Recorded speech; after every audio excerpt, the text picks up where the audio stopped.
उस वचन को देना चाहती हूँ जो वचन मुझे परमेश्वर देता है कि मेरे लोगों तक इस बात को पहुंचा दे कि वो चाहता है कि अगर उसने आपके जीवन में काम किया, हम कहते नहीं भी किया, तो भी आप उसकी स्तुति करिए। जानते हैं जब आप स्तुति करेंगे तो आपके बंधन खुल जाएंगे। और ये मेरी आज्ञा नहीं है, ये परमेश्वर की आज्ञा है।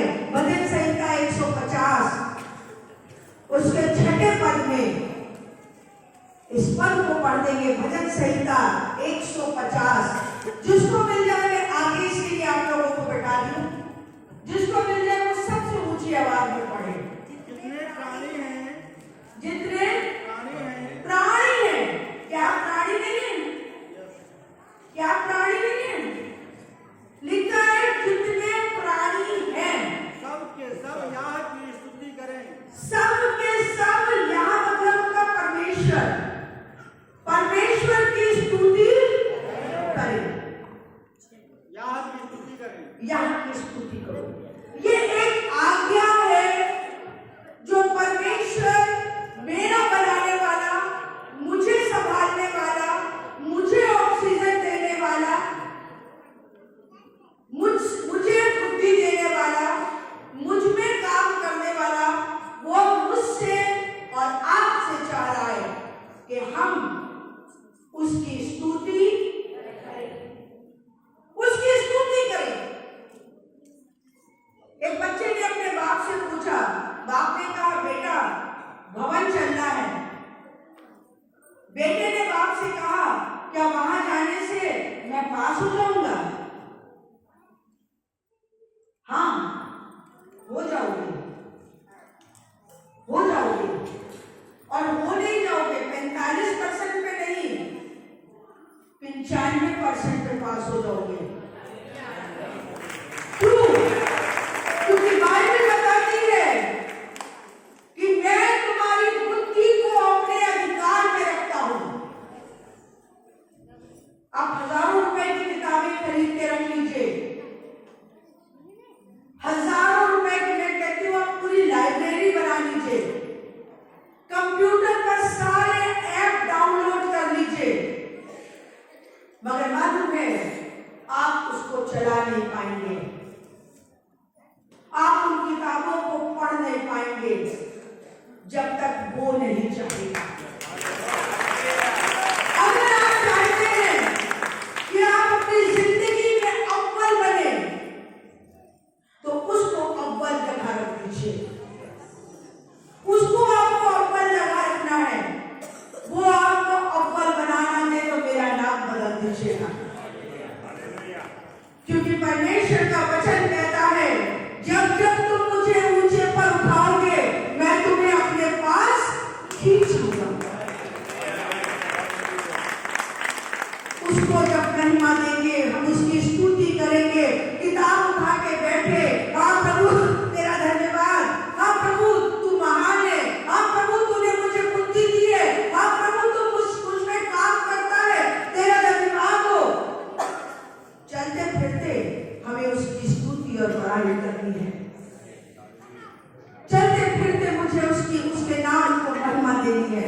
और जब मैं चलते फिरते उसको ऊंचे पे उठाती रहूंगी, जब मैं अपने कार्य क्षेत्र में काम कर रही हूँ, मुझे कहने की जरूरत नहीं है मैं मसीही हूँ, मगर मैं मालूम है मन के अंदर बुदबुदाऊंगी, प्रभु तेरा धन्यवाद हो, आज का दिन तूने दे दिया, प्रभु तेरा धन्यवाद हो, तूने मुझे काम करने की हिम्मत दे दी, प्रभु तेरा धन्यवाद हो, आज इतना ही काम आया है, मुझे मालूम है तुझसे बड़ा मुझे देगा, प्रभु तेरा धन्यवाद हो, मैं आज जीवित हूं।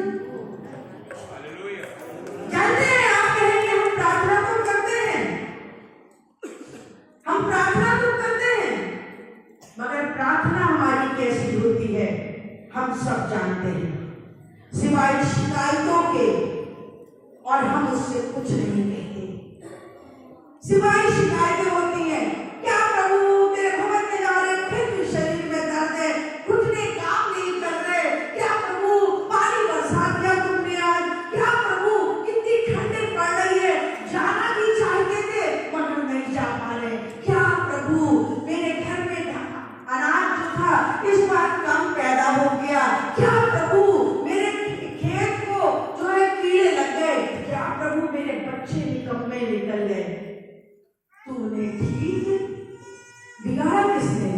चीजें बिगाड़ी किसने है?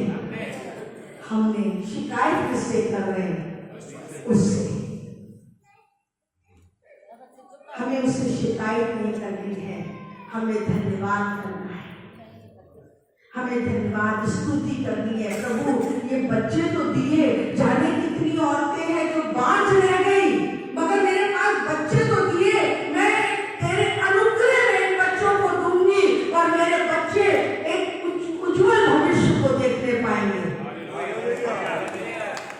जाने कितने ऐसे लोग हैं जो 2 जून की रोटी नहीं कमा पा रहे, आपने दिया तो है कि मेरे घर में मेरा बच्चा, मेरा परिवार भूखा नहीं सो रहा है, इसलिए प्रभु मैं तेरा धन्यवाद करूंगा।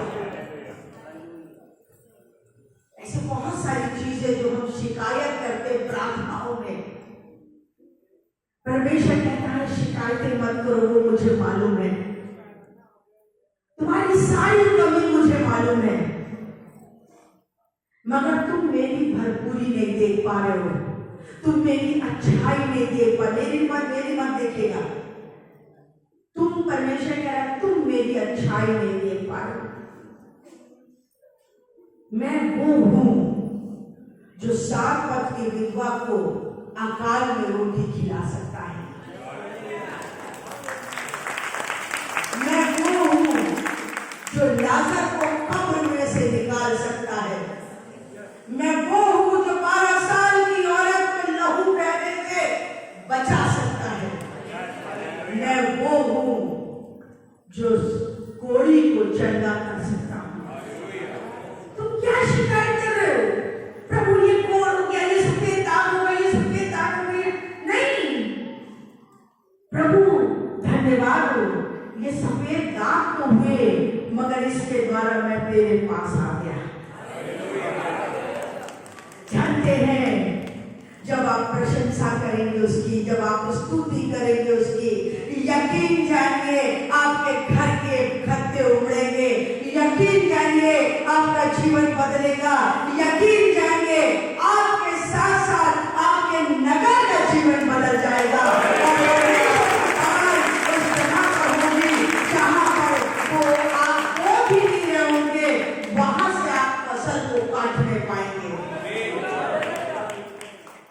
इसलिए जब आप शिकायत लेके बैठे, उससे पहले कहिएगा प्रभु तेरा धन्यवाद कि तूने मुझे इस योग को किया कि मैं आज अपने परिवार के लिए खड़ा हो सका हूं।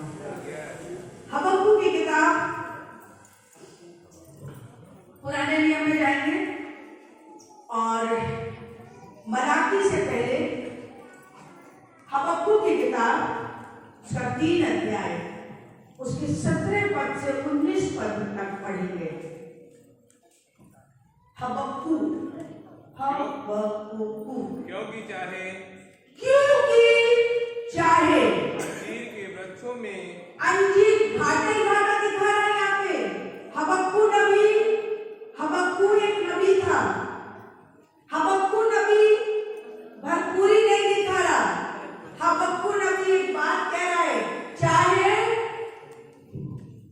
चाहे अंजीर के वृक्षों में फल फूल ना लगे, फल की तो बात ही छोड़ दीजिए, और ना दाग लता में फल लगे, जलपाई के वृक्ष से केवल धोखा पाया जाए, और खेतों में अन्न ना उपजे, भेड़शालाओं में भेड़ बकरियां ना रहें, और ना थानों में गाय बैल हो, तो भी क्या बात है, सब नुकसान है। कहीं पर कुछ नहीं है, न खत्तों में धन है, न बैंक में धन है, न आटे के कनस्तर में आटा है, न दुकान में मुनाफा है, न शरीर में स्वास्थ्य है, सब कुछ है। मगर हबक्कूक एक बात कह रहा है, तो भी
उसका 16 अध्याय 25 से 34 बड़ी लंबी बात है। पौलुस और सिलास को जेल खाने में डाल दिया गया। उनके हाथों और पैरों में, उनके हाथ और पैर काट पे ठोक दिए गए। उनको लहूलुहान किया गया था, कोड़े मार कर लहूलुहान किया गया था।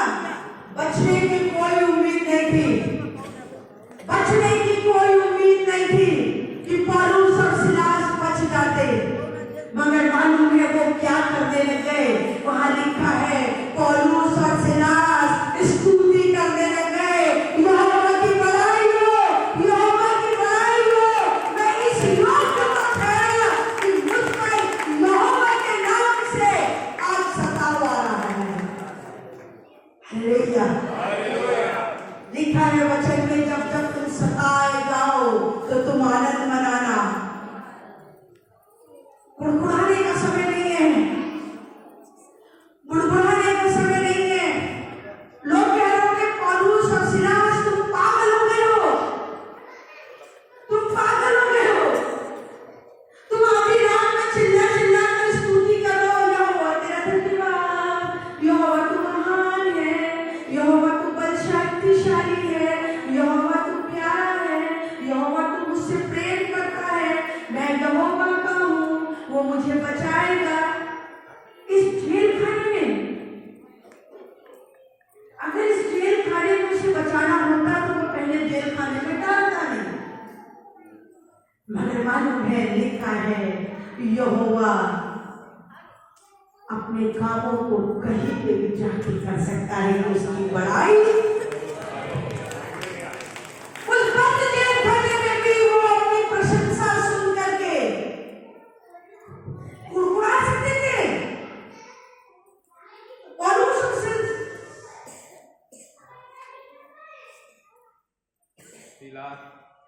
और सिलास कुड़कुड़ा सकते थे।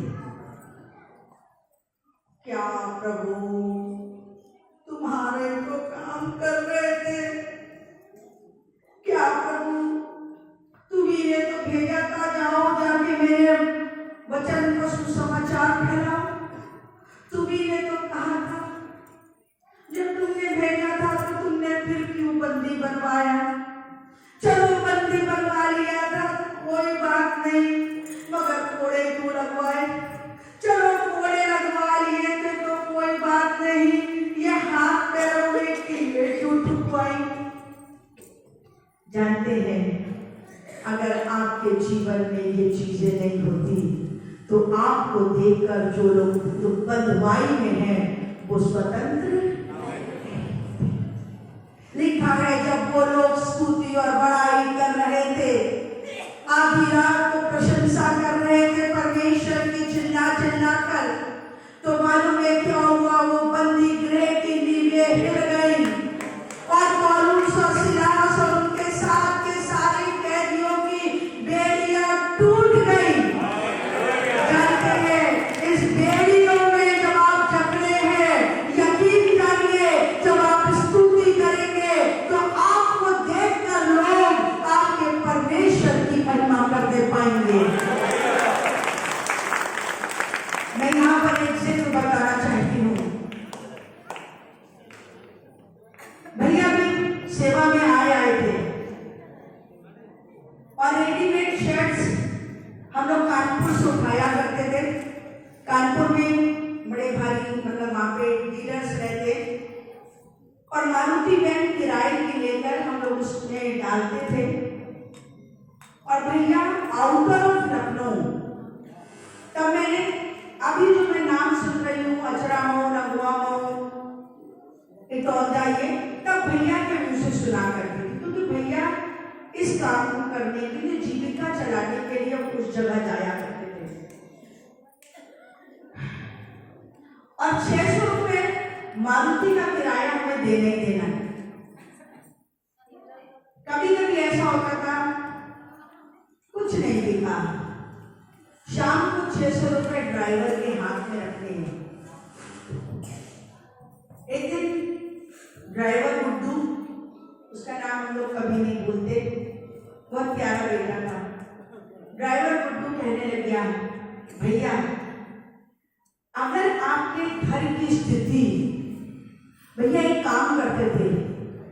जाते थे तो प्रभु के वचन को लोगों में बांटते चलते थे। कोई बीमार मिल गया तो उसके लिए प्रार्थना कर देते थे। लोग खटोलों पर लोगों अपने बीमारों को लेकर उस रास्ते पर बैठा करते थे कि आज मंगल का दिन है, आज भैया इधर से टौजा की तरफ आएंगे, और भैया ये काम करते रहते थे, लोगों के लिए प्रार्थना करना। और तब लोगों का जब प्रार्थना करते थे तो कोई 10 रुपए नहीं देता था। उस समय चवन्नी का जमाना था, तो चवन्नी भी नहीं देते थे। और एक दिन गुड्डू कहने लग गया, भैया अगर हम आपके घर की स्थिति इन लोगों को बता दें तो क्या ये आपके परमेश्वर पर विश्वास करेंगे? भैया ने कहा, ये वो नहीं देखेंगे जो वो मुझे देने वाला है, ये वो देखेंगे जो तुम बताओगे। इसलिए मैं बोल रहा हूं कि मैं एक बड़ी फसल काटने को, मैं उसकी स्तुति कर रहा हूं। मुझे मालूम है उसको मेरी स्तुति पसंद आएगी, और एक दिन आकाश के झरोखे खुलेंगे और बारिश होने पाएगी। आज आप रोते हुए रो रहे हो, आज आप रोते हुए स्तुति कर रहे हो, मत परेशान हो। वो कह रहा है चाहे कुछ भी ना हो, मगर मैं फिर भी यहोवा के कारण आनंदित होगा। मैं फिर भी यहोवा के कारण आनंदित होगा। पौलुस और सिलास जेल में आनंदित थे,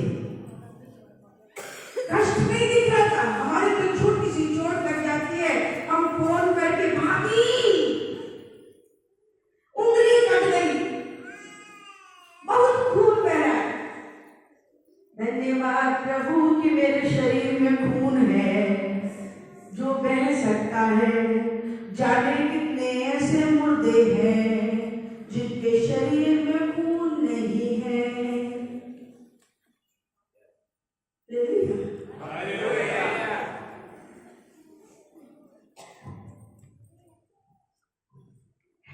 एक पैदल चलने वाला पैदल जा रहा, नंगे पैर था, चप्पल पहने हुए व्यक्ति को उसने देखा, कहने लगा, क्या प्रभु मेरे पास तो पैर है, कमाता भी हूं, मगर चप्पल नहीं पहन पाता। आगे बढ़ा, उसने एक व्यक्ति को देखा जिसके सामने चप्पल रखी थी, मगर उसके पैर नहीं थे। वो हाथों में चप्पल को फंसा के चल रहा था। चलते उसी समय उस व्यक्ति ने कहा, प्रभु तेरा धन्यवाद है कि मेरे पास पैर तो है।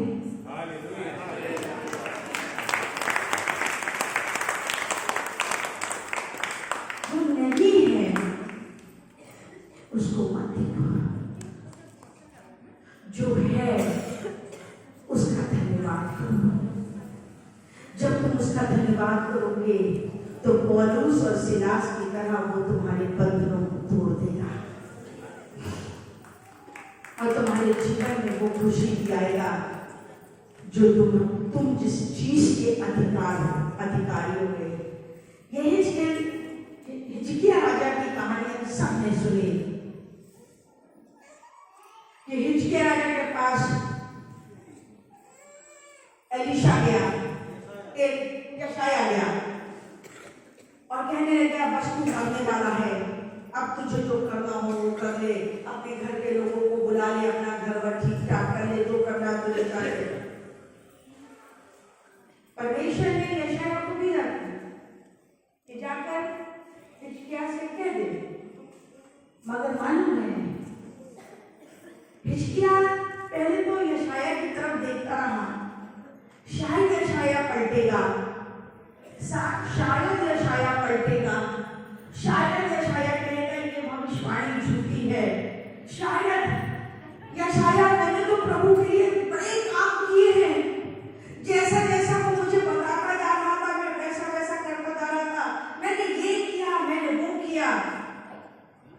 यशाया नहीं पलटा। जानते हैं तब हिजकिय्याह ने क्या किया?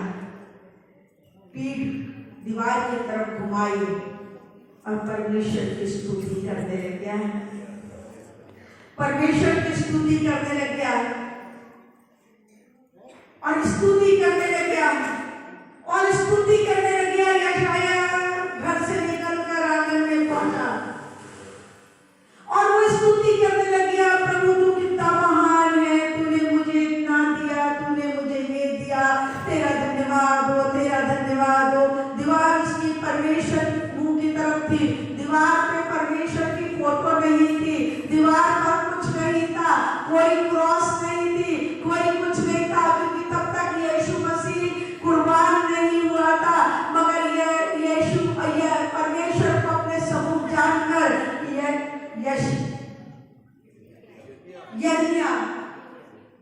हिजकिय्याह राजा परमेश्वर का धन्यवाद करता रहा। परमेश्वर ने कहा, अरे ये तो अगर जीवित रहेगा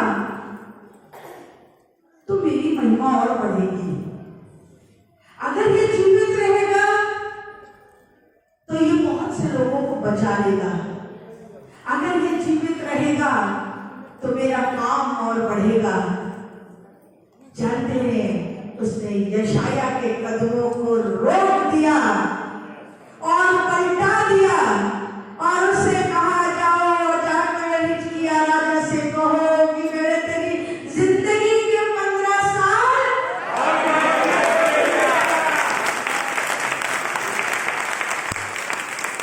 यदि मौत का भी समाचार तुम्हारे पास में आए, डॉक्टर कह रहे हैं शरीर अंदर से खोखला हो रहा है, परमेश्वर की दासी कह रही है 10 दिन दे दो।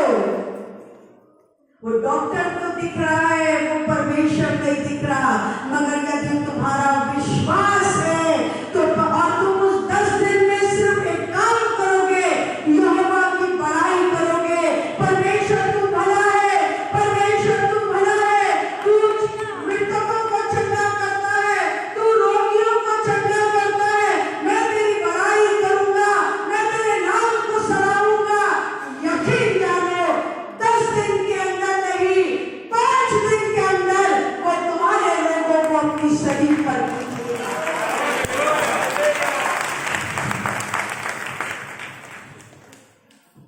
मुझे यहाँ पर एक बेटी याद आई है, इस समय गाजियाबाद में उसकी बेटी छोटी सी 2.5 साल की, आई थिंक 2.5-3 साल की, अभी नाम है। हम लोग प्रार्थना भी कर रहे थे उसकी। जानते हैं डॉक्टरों ने उस बेटी को ट्यूमर बताया था, वो प्रभु को नहीं जानती थी। ट्यूमर के बाद बताया उसकी रीढ़ की हड्डी में कैंसर हो गया है, वो प्रभु को नहीं जानती थी। मगर जिस दिन वो प्रभु को जानी, उस दिन उसने आके प्रभु के कदम पकड़ लिए और हर एक बात में वो गवाही देती है गाजियाबाद में, मगर फोन कर करके मुझे बताती है, भाभी माँ ऐसा हुआ, माँ ऐसा हुआ, माँ ऐसा हुआ।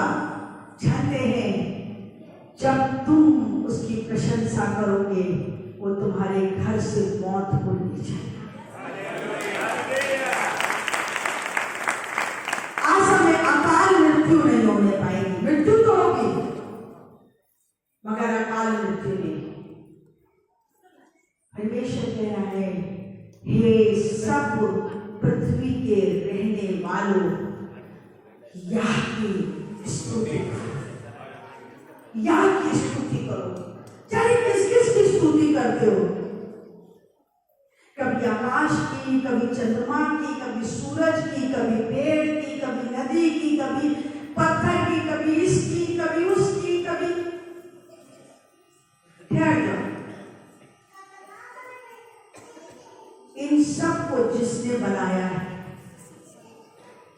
उनकी स्तुति करो।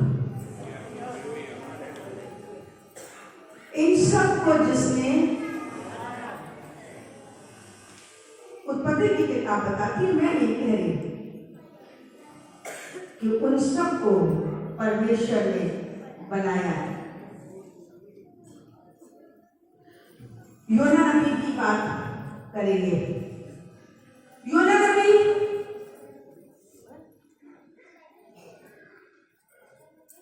नबी को परमेश्वर ने बोला कि नींद में बोला, नींद में अगर बोला मैं तुझसे 5 लाख लोगों को बचाने की बात कर रहा हूं। योना नबी नाव में बैठा, तर्किश को चलने लगा। क्या कर रहा था? परमेश्वर से भाग रहा था। समुद्र में तूफान आ गया, नाव धीरे होने लग गई। उस समय के लोग चिट्ठी डालते थे, किसकी वजह से ऐसा हो रहा है? योना का नाम निकला। योना ने कहा भैया मेरी ही वजह से है, अब तुम मुझे उठा करके समुद्र में फेंक दो। उन लोगों ने आओ देखा ना था, उस योना को फेंक दिया। फेंकने के बाद परमेश्वर ने वहां पर एक बड़ा मगरमच्छ तैयार रखा था। जैसे ही योना नाव से फेंका गया, मगरमच्छ ने उसको अपने पेट में रख लिया।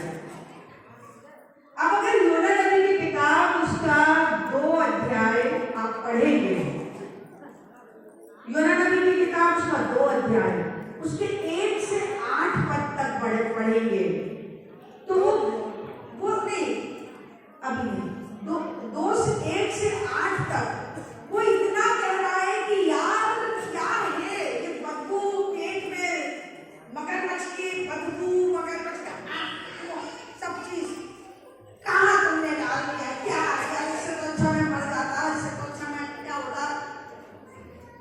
मगर 9वें पद को पढ़ देंगे। परंतु मैं ऊंचे शब्द से धन्यवाद करके, क्यों? परंतु मैं ऊंचे शब्द से धन्यवाद करके तुझे बलिदान चढ़ाऊंगा और मन्नतें मांगी उसको पूरी करूंगा। जो मन्नतें मैंने मांगी है उन्हें पूरी करूंगा। उद्धार यहोवा से ही होता है। हालेलुया। कहाँ है ये? मगर के पेट में जगह नहीं है। माँ के पेट में जब बच्चा होता है तो ऐसे होता है, बच्चा 3 किलो का ऐसे होता है। और योना कितना लंबा था मुझे नहीं मालूम, उसमें उसकी लंबाई नहीं लिखी। और मगर का पेट कितना बड़ा था, उसमें योना नबी पड़ा था। जब योना ने ये कहा मैं ऊंचे शब्द से तेरा धन्यवाद करूंगा, तुझे महिमा दूंगा, मन्नतें जो मैंने मांगी उन्हें पूरा करूंगा। जानते हैं मछली को, मगर ने योना को सूखी जमीन पे लिखा है, ले जाके 10वें पद में लिखा है उसे सूखी जमीन में क्या करा? उगल दिया। आप किस मगर के मुंह में हैं? आपके मगर कौन कौन से हैं? मुझे नहीं मालूम आपका मगर कौन सा है, और वो मगर आपके जीवन में आप ही के द्वारा आया है। योना उस मगर में योना ही के चलते पहुंचा।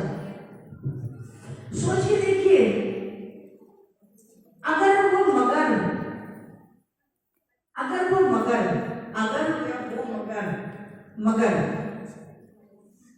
योना को समुद्र में उगल देता तो क्या होगा? तब योना कहता गड्ढे से निकले और खाई में गिरे। मगर मालूम है परमेश्वर ने उसकी क्या सुनी? 8वें पहले पद से लेकर 8वें पद तक उसका कुड़कुड़ाना नहीं सुना। मगर 9वें पद में जब उसने कहा मैं ऊंचे स्वर से परमेश्वर का धन्यवाद करूंगा और मन्नतें जो मैंने मांगी है मैं उनको पूरा करूंगा, तब परमेश्वर ने मगर को आदेश दिया जाओ और जाकर इसको सूखी जमीन पे डाल दो। और और लिखा है फिर वो जाकर परमेश्वर की काम को अंजाम दे। आप कहाँ हैं? आप जहां भी हैं, आप जिस भी परिस्थिति में हैं,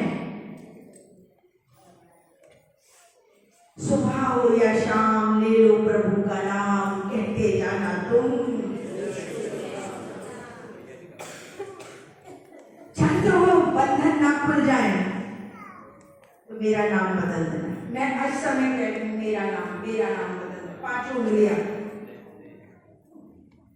सिर्फ बंधन खोलने के लिए तुम्हें उसकी स्तुति करनी है। डॉक्टर के पास पर्चा ले लेके नहीं भागना, लाखों रुपए डॉक्टर को नहीं बुझाने। स्तुति करो कि वो भला है, वो चंगाई देने वाला परमेश्वर है। लिखा हुआ है कि शायद की किताब, पद नहीं भूल गई लिखना, तू जो बांझ है, तू ऊंचे स्वर से जय जयकार कर, और जिसके बच्चे नहीं हुए वो भी परमेश्वर की स्तुति और बड़ाई कर। मुझे नहीं मालूम आप किस क्षेत्र में बांझ हैं। अगर बांझपन आपको मार रहा है तो अपने परमेश्वर की स्तुति करना शुरू कर दीजिए। जब वो हन्ना को दे सकता है उसकी स्तुति का प्रतिफल, हन्ना सिर्फ जाकर उसके भवन में आंसुओं से रो रही थी, लेकिन उसके शब्द तो, उसके आंसू तो दिखते थे मगर शब्द सुनाई ना पड़ते थे। जानते हुए उसी पल हन्ना गर्भवती हो गई। मत सुनिए लोग क्या कह रहे हैं कि तुम मांझो। नहीं, मैं प्रभु का धन्यवाद करूंगी क्योंकि उसने मुझे गर्भवती किया है। उठते बैठते मैं यही बात कहूंगी कि प्रभु मैं तेरा धन्यवाद करती हूँ कि मेरा बच्चा पैदा होने वाला है। बादल का टुकड़ा नहीं है, बादल का टुकड़ा आ जाएगा। खेत जुते हुए नहीं है, वो जुत जाएंगे। सब कुछ हो जाएगा अगर तुम स्तुति का भेंट परमेश्वर को चढ़ा उठते बैठते। एक दिन नहीं, इतवार के दिन आए भाभी अभी तक कुछ काम नहीं हुआ। बहन कितने दिन से आ रहे? 3 इतवार से आ रहे हैं। 7 तारीख 21 दिन 21 दिन तुम अपने घर में थे। क्या 21 दिन के 24 into 21 कर लीजिए, अगर किसी की मैथ्स अच्छी हो तो 24 into 21 दिन कर लीजिए। क्या उसमें आपने 24 बार प्रभु को धन्यवाद दिया? क्या 24 बार आपने इसकी स्तुति करी? हम बांझपन देख रहे हैं, हम योना के पेट में पड़े हुए अपने आप को देख रहे हैं। हम देख रहे हैं कि कुछ भी काम नहीं है, मगर परमेश्वर कह रहा है सारी सृष्टि के लोगों यहोवा को धन्यवाद। क्या ये आज्ञा तुम्हारे लिए नहीं है? पढ़ते जाओगे मगर रिजल्ट नहीं आ रहा। याद की स्तुति करो क्योंकि बुद्धि का रचने वाला वही है। बुद्धि का रचने वाला, बाइबल में लिखा है जिस किसी को बुद्धि की घटी हो वो मेरे पास आए, वो मेरे पास आए। जानते एक जगह आपको लेके चलेंगे दोस्त, दूसरा राजा नहीं, सॉरी,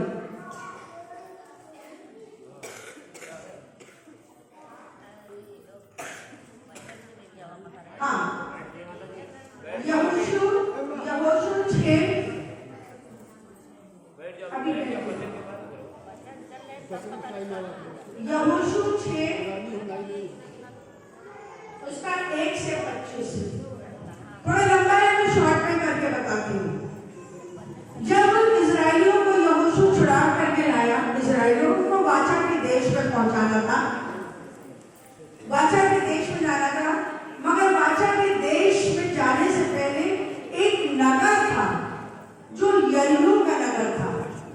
यरीहो मतलब पाप, यरीहो का नगर था। अब यहोशू या तो उनको किनारे किनारे लेके जाता तो पहुंच ना पाता, यदि बीच से लेके जाता तो दीवारें बंद थी, ऊंची ऊंची किला बना हुआ था। यहोशू ने काम किया, यहोशू परमेश्वर के पास गया, उसने कहा मैं क्या करूं? परमेश्वर ने कहा अपने लोगों को तैयार कर कि वो 6 दिन उस यरीहो की दीवार के किनारे किनारे चक्कर मारे। समस्या बड़ी है, यरीहो की दीवार है जो टूटने की नहीं है। समस्या बहुत बड़ी है, मगर हल बहुत आसान है। हल बहुत आसान है। परमेश्वर ने यहोशू से कहा अपने लोगों को तैयार कर और उनको बोल कि 6 दिन तक उस दीवार का एक चक्कर मारे। इतनी बड़ी दीवार थी कि इतनी बड़ी शहर बना थी कि एक चक्कर बामुश्किल लग सकता था। लिखा है वचन में, उन लोगों ने एक चक्कर लगाया, फिर आराम किया, फिर दूसरे दिन में एक और चक्कर लगाया। जैसा परमेश्वर ने कहा था वैसा किया। फिर परमेश्वर ने यहोशू से कहा अब अपने बिल्कुल बोलना नहीं, कुछ भी नहीं कहना है कि तू ऊंची दीवार है, प्रभु कुछ और सरल रास्ता बता देता। अरे हम सीढ़ियां बना लेते, हम सीढ़ी बनाकर उतर जाते, हम ये कर लेते, हम वो कर लेते, हम खाई को क्या कहते सुरंग खोद लेते। इतनी बार इस दीवार के चक्कर लगाने को कह दिया। लिखा है परमेश्वर ने कहा बिल्कुल चुपचाप। 7वें दिन परमेश्वर ने कहा अब अपने पुरनियों को बोलो कि वो तुरही की आवाज करे 7वें दिन, और लोगों से कहो कि जय जयकार करें, और एक नहीं अब 7 चक्कर लगाएं। 1 चक्कर, 2 चक्कर, 3 चक्कर, चिल्लाते रहे। पूरा लिखा है पूरा नगर जो था वो ऐसा लगा कि गड़गड़ाहट आ रही है। कोई हथौड़ी नहीं चलाई, कोई ड्रिल मशीन नहीं चलाई, और लिखा है सिर्फ उस ध्वनि से जो उनकी प्रशंसा की ध्वनि थी कि प्रभु तू महान है, प्रभु तू हमें योग्य है, तेरी जय जयकार हो, तेरी जय जयकार हो, तेरी जय जयकार हो, जय जयकार हो, जय जयकार हो, जय जयकार हो। यरीहो की दीवार टूट रही है, और मालूम है लिखा है यरीहो की दीवार टूट प्रवेश किए और वहां का सम्मान लूटा और वाचा के देश में पहुंच गए। मुझे और आपको भी परमेश्वर वाचा के देश में ले जाना चाहता है। Are you ready to go there? क्या आप तैयार होंगे कि आप उस वाचा के देश में जहां पर दाम मधु की नदियां बहती है, जहां पर रोना और गिड़गिड़ाना नहीं है, जहां पर दांतों का पीसना नहीं है, क्या आप उस नगर में जाना चाहते हैं? अगर जाना चाहते हैं तो यरीहो के लोगों की तरह, यहोशू के लोगों की तरह आप भी जय जयकार करना शुरू करें। मुसीबत को सामने रखो और कहो जय जयकार, जय जयकार, जय जयकार, प्रभु तेरी जय जयकार। हालेलुया। जानते हैं आपको काम करना है, मैंने अपना काम करा, परमेश्वर काम करने को तैयार है। He is ready to give you each and everything. अब your work is, आपका काम बचा है। अगर आप तैयार हैं, भाभी से प्रार्थना करा के चले गए, घर में ठंडे पड़ गए,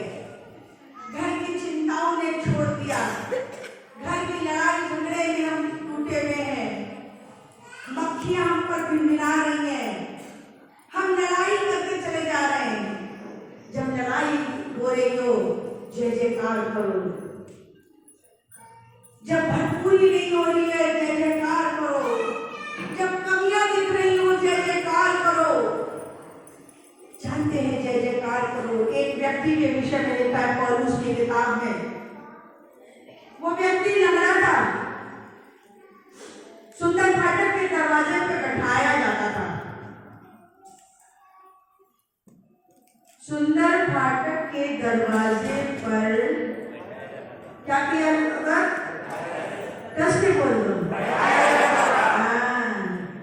ये बात होनी चाहिए कि सुंदर फाटक के दरवाजे पर बैठाया जाता था। और एक दिन से नहीं, कईयों दिन से लोग बैठा गए थे, मगर उसके जीवन में काम नहीं हो रहा था। उसके जीवन में काम नहीं हो रहा था। क्यों नहीं काम हो रहा था?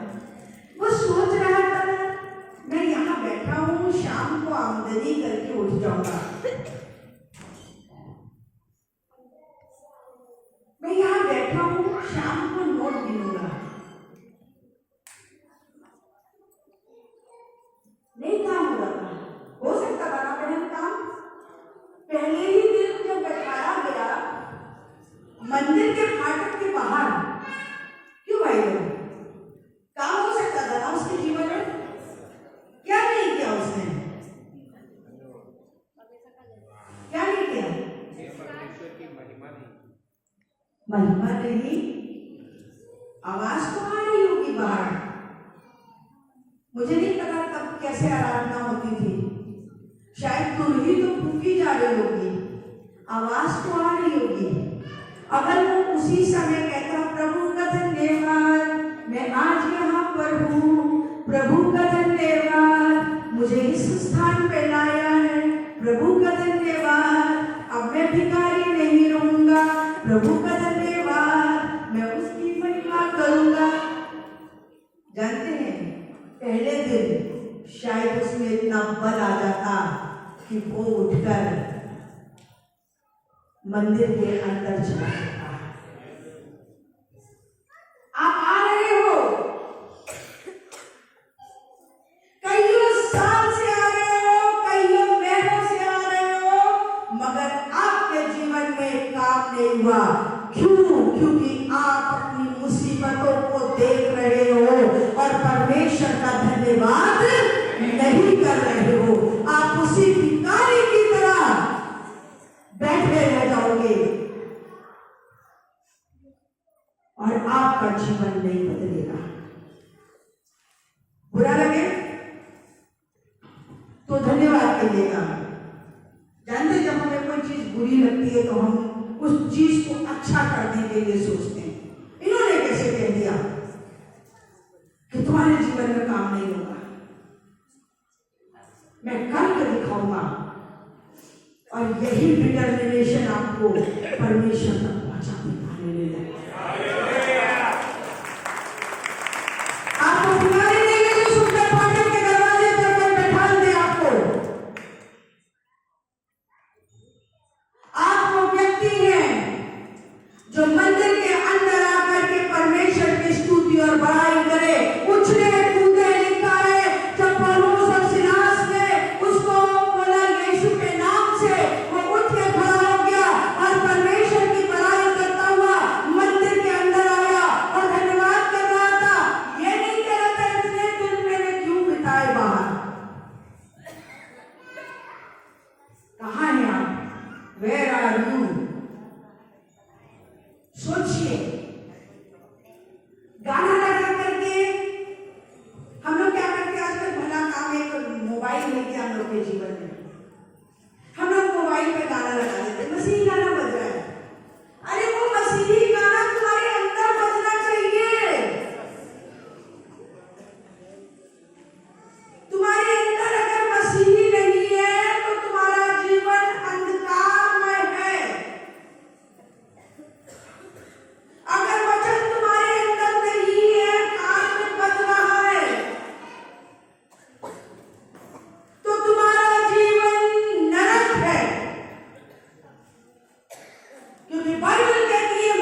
जीवन के द्वारा प्रभु को महिमा दो।